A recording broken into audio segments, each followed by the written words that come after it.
हा 22,862 कोटी रुपये किमतीचा प्रकल्प हाती घेण्यात येणार आहे। तळोजा ते खांदेश्वर नवी मुंबई मेट्रो मार्ग 2 या 5,575 कोटी रुपये किमतीच्या प्रकल्पामुळे नवी मुंबई विमानतळापर्यंत वाहतूक व्यवस्थेत लक्षणीय सुधारणा होईल। रस्त्यावरील वाहतूक कोंडी दूर करण्यासाठी मुंबई आणि पुणे शहरात भुयारी मार्गांचे जाळे उभारण्याचा शासनाचा मानस आहे। मुंबई शहरातील ऑरेंज गेट पूर्व मुक्त मार्ग ते मरीन ड्राइव्ह दरम्यान भुयारी मार्ग प्रकल्पाच्या लॉन्चिंग शाफ्टचे बांधकाम पूर्ण झाले आहे। हा प्रकल्प डिसेंबर 2028 पर्यंत पूर्ण करण्याचे नियोजन आहे। मुंबईतील पूर्व आणि पश्चिम परिसराला जोडणाऱ्या गोरेगाव मुलुंड या भुयारी मार्गाच्या पहिल्या टप्प्याचे काम अंतिम स्तरावर आहे। ठाणे ते बोरिवली या 18,838 कोटी रुपये किमतीच्या भुयारी मार्गाचे काम प्रगतीपथावर असून जून 2028 पर्यंत तो पूर्ण करण्याचे नियोजन आहे। खारघर ते तुर्भे या सुमारे 6 किलोमीटर लांबीच्या 2,100 कोटी रुपये किमतीच्या भुयारी मार्गाचे काम सप्टेंबर 2028 पर्यंत पूर्ण करण्याचे नियोजन आहे। एकात्मिक भुयारी मार्ग रस्ता प्रकल्प अंतर्गत वांद्रे वरळी सागरी सेतू ते बुलेट ट्रेन स्थानक, वांद्रे कुर्ला संकुल ते छत्रपती शिवाजी महाराज आंतरराष्ट्रीय विमानतळ जोडण्यात येणार आहे। गायमुख जंक्शन ते फाउंटन हॉटेल जंक्शन दरम्यान सुमारे 6 किलोमीटर लांबीचा भुयारी मार्ग व फाउंटन हॉटेल ते भाईंदर दरम्यान 9 किलोमीटर लांबीचा उन्नत मार्ग प्रस्तावित आहे। पूर्वेकडील अटल सेतू ते पश्चिमेकडील सागरी किनारा मार्ग आणि वांद्रे वरळी सागरी सेतू यांच्या दरम्यान सिग्नल विरहित वाहतुकीकरता शिवडी वरळी या उन्नत मार्गाचे काम प्रगतीपथावर असून सप्टेंबर 2026 पर्यंत हे काम पूर्ण करण्याचे नियोजन आहे। ऐरोली ते कटई नाका या उन्नत मार्गाचे भाग 3 चे काम हाती घेण्यात येत आहे।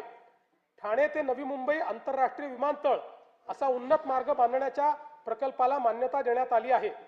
अटल सेतू ते मुंबई पुणे द्रुतगती मार्गापर्यंत 1,102 कोटी रुपये किमतीचा उन्नत मार्ग फेब्रुवारी 2027 पर्यंत पूर्ण करण्याचे नियोजन आहे। दक्षिण मुंबईला समृद्धी महामार्गाशी थेट जोडण्याकरता खेडानगर ते आनंदनगर व आनंदनगर ते साकेत ठाणे या उन्नत मार्गाचे काम 754 कोटी रुपये किमतीच्या सागरी सेतूचे काम हाती घेण्यात येत आहे। बाळकुम ते गायमुख या ठाणे किनारी रस्ता प्रकल्पाचे काम प्रगतीपथावर असून प्रकल्प डिसेंबर 2028 पर्यंत पूर्ण करण्याचे नियोजन आहे। अटल सेतूला नवी मुंबई आंतरराष्ट्रीय विमानतळाशी जोडण्याकरता उल्वे किनारी मार्गाचे काम जुलै 2026 पर्यंत पूर्ण करण्याचे नियोजन आहे। पनवेल ते कर्जत या 2,782 कोटी रुपये किमतीच्या प्रकल्पाचे काम मार्गिका हडपसर ते लोणी काळभोर आणि हडपसर बस डेपो ते सासवड रोड या प्रकल्पास मान्यता देण्यात आली आहे।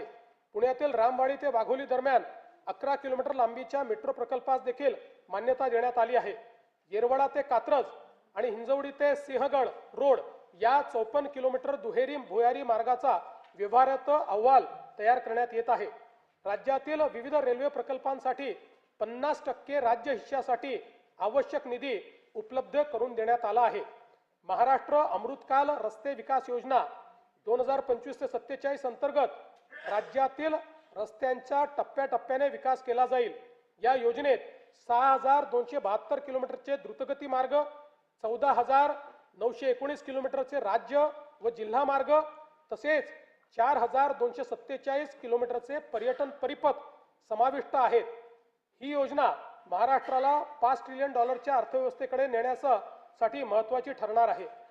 पवनार जिल्हा वर्धा ते पत्रादेवी जिल्हा सिंधुदुर्ग या शक्तीपीठ महामार्गाच्या कोल्हापूर व सिंधुदुर्ग जिल्ह्यातील सुधारित संरेखनास मान्यता देण्यात आली असून भूसंपादनाची कारवाई अंतिम टप्प्यात आहे। कल्याण जिल्हा ठाणे ते लातूर पर्यंत ग्रीनफील्ड द्रुतगती महामार्ग उभारण्याचे प्रस्तावित असून त्याच्या संरेखनाची कारवाई सुरू आहे। राज्यातील 1,000 पेक्षा अधिक लोकसंख्या असलेल्या राज्यातील 1,000 पेक्षा अधिक लोकसंख्या असलेल्या गावांना कॉन्क्रीट रस्त्याने जोडण्यात येईल असे मी घोषित करत आहे।